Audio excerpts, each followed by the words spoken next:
Assalamualaikum warahmatullahi wabarakatuh. Waalaikumsalam warahmatullahi wabarakatuh. Perkenalkan, nama saya Nadia Puspa Pengacara Indonesia 42107 dari Teknik Lingkungan Angkatan 2021. Di sini saya akan menjelaskan terkait materi pada minggu ini, yaitu daya dukung dan daya tampung berbasis jasa ekosistem. Untuk yang pertama yaitu pendahuluan, dapat dilihat di sini terdapat grafik, yaitu ada populasi dan juga waktu, di mana di saat penggunaan ekosistem sudah mencapai batas maksimum atau sudah berlebihan digunakan, sudah overshoot, maka dia akan terjadi pemrosotan sehingga seiring berjalannya waktu populasinya semakin menurun. Kalau untuk daya dukung lingkungan sendiri adalah kemampuan lingkungan hidup untuk mendukung kehidupan. Dapat dilihat sebagai contohnya adalah terumbu karang, yaitu ekosistem di mana tempat ikan-ikan hidup. Lalu yang dari tampung lingkungan hidup adalah kemampuan lingkungan hidup untuk menyerap zat atau energi. Di sini contohnya adalah daya tampung seperti kolam ikan, di mana di dalam kolam tersebut apabila populasi ikannya berlebihan, maka dapat terjadi jumlah oksigennya tidak cukup bagi ikan-ikan tersebut, dan juga sehingga menyebabkan daya tampungnya itu tidak dapat menampung ekosistem di dalamnya lagi. Lalu yang berikutnya ada pendekatan jasa ekosistem, di mana menggunakan Millennium Ecosystem Assessment. Ini adalah program untuk membantu pengambilan kebijakan dalam mendapat informasi ilmiah terkait perubahan ekosistem dalam dan kesejahteraan manusia. Lalu yang berikutnya adalah klasifikasi jasa ekosistem. Yang pertama adalah jasa penyedia, di mana jasa penyedia ini ekosistem berfungsi sebagai penghasil produk. Jadi kita sebagai manusia dapat menikmati produknya, yaitu berupa berasal dari hewan dan juga tumbuhan. Contohnya ikan, kita sehari-hari bisa mengonsumsi ikan. Itu merupakan jasa penyedia dari ekosistem sendiri. Lalu yang kedua adalah jasa pengaturan, di mana ekosistem juga menjadi salah satu pengendali. Contohnya di sini adalah pengaturan penyakit. Jika ekosistem itu kurang sehat atau tidak sehat, maka dapat menimbulkan penyakit yang lebih serius. Lalu ada juga contoh pengaturan air, di mana jika ekosistemnya baik, maka ketersediaan air bisa lebih banyak karena daya tampungnya lebih banyak. Lalu yang berikutnya adalah jasa budaya. Mungkin kita sedikit asing dengan jasa ekosistem dalam segi budaya, karena biasanya kaitan ekosistem itu dikaitkan dengan diri sendiri, yaitu manusia. Untuk jasa budaya sendiri, saya ambil contoh, yaitu salah satu destinasi wisata di Bali. Ada sebuah destinasi wisata di mana di sana itu ada mayat manusia yang ditaruh di bawah pohon, dan kemudian yang terjadi adalah mayat manusia tersebut tidak membusuk karena adanya ekosistem kolam tertentu tersebut. Lalu yang terakhir adalah jasa pendukung. Ini ada contohnya dalam formasi tanah, fotosintesis, siklus dan juga siklus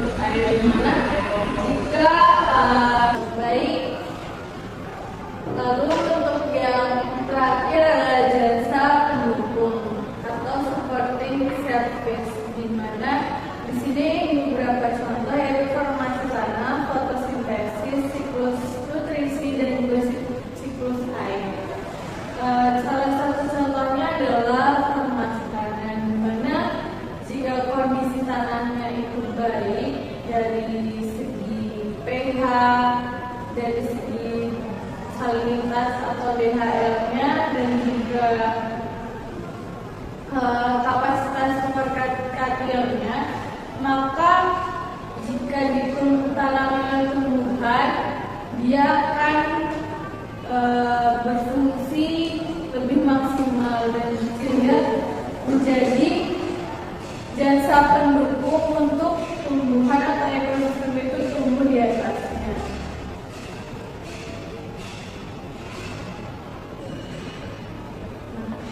Sehingga berdasarkan jasa-jasa tersebut dapat diasumsikan sebagai berikut, yaitu semakin tingginya jasa ekosistem, maka semakin tinggi kemampuan lingkungan hidup untuk mendukung kehidupan manusia.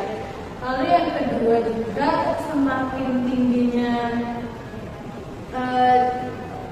jasa ekosistem suatu wilayah, maka semakin tinggi juga kemampuan lingkungan hidup untuk menyerap energi atau zat.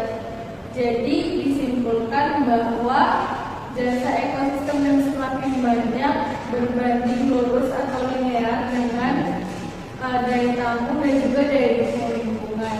Jadi apabila jasa ekosistemnya semakin meningkat, maka daya dukung dan daya tampungnya juga akan semakin meningkat atau semakin baik.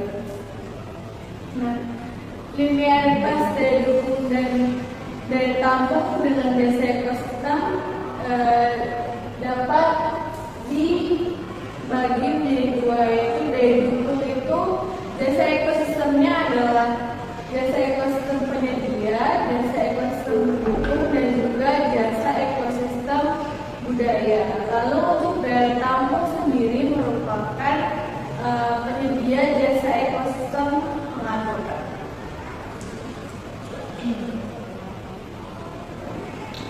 Lalu yang berikutnya adalah metode penentuan jasa ekosistem, di mana terdapat dua metode, yaitu yang pertama spasial.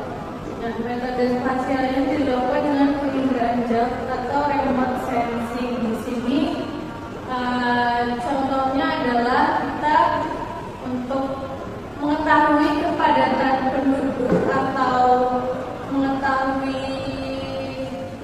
kepadatan suatu daerah, kita bisa menggunakan penginderaan jauh dengan menggunakan pemetaan dengan bantuan sistem GIS atau sistem informasi geografi. Lalu yang kedua itu adalah menggunakan pendekatan partisipatif, di mana di sini ini bisa menggunakan metode observasi secara langsung di lapangan dan juga menggunakan metode wawancara, sehingga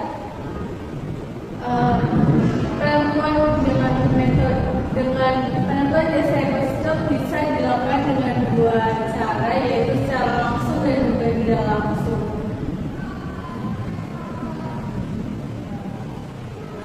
Ini merupakan metode jasa penilaian jasa ekosistem. Yang pertama yang tadi adalah remote sensing, lalu ada GIS, lalu inventories, ada ecological models, participatory approach, and expert opinion.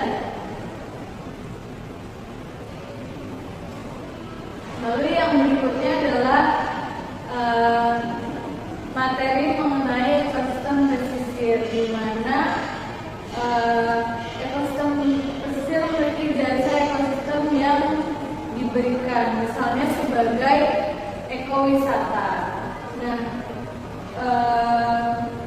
analisis mengenai jasa ekosistem dalam bidang ekowisata ini dapat dilakukan melalui beberapa pengamatan, yaitu yang pertama ketersediaan sumber daya alam, lalu yang kedua melihat kualitas lingkungannya sendiri, lalu yang ketiga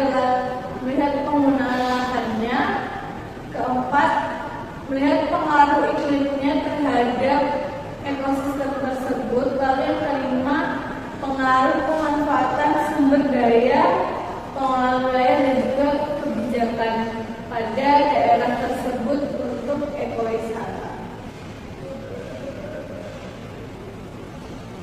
Berikut merupakan contoh studi kasus mengenai daya dukung dan daya tampung dan daya dukung kawasan ekowisata, yaitu diambil dari kawasan ekowisata trekking mangrove pada Tahunan Nasional Karimun Jawa, di mana ada beberapa data yang dapat dikumpulkan, yaitu beberapa di antaranya adalah ketebalan mangrove, kerapatan mangrove, jenis mangrove-nya, lalu objek biotanya, aksesibilitas, infrastruktur penerimaan, lalu ada juga data sekunder yang didapatkan dari instansi. Berikut merupakan perhitungan yang digunakan dalam analisis. Contohnya yang dalam studi kasus tadi adalah mengenai Taman Nasional di Karimun Jawa, yaitu trekking mangrove. Yang pertama adalah perhitungan vegetasi mangrove-nya sendiri, lalu yang kedua adalah kesesuaian kawasan ekosistem mangrove, yaitu dilakukan dengan menggunakan metode scoring. Lalu yang ketiga adalah menghitung daya dukung kawasannya. Ini merupakan contoh hasil dari pengamatan dan pengukuran parameter kesesuaian sumber daya untuk ekowisata mangrove,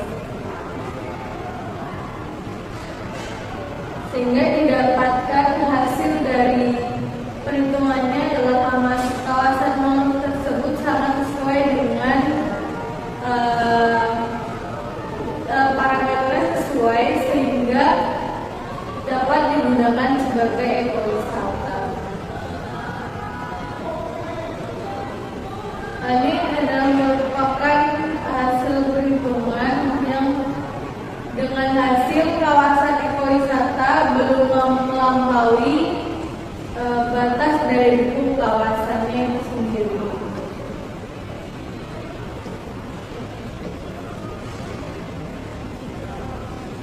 Demikian materi yang dapat saya sampaikan. Kurang lebihnya saya mohon maaf dan saya mengucapkan terima kasih sebesar-besarnya atas perhatiannya. Assalamualaikum warahmatullahi wabarakatuh.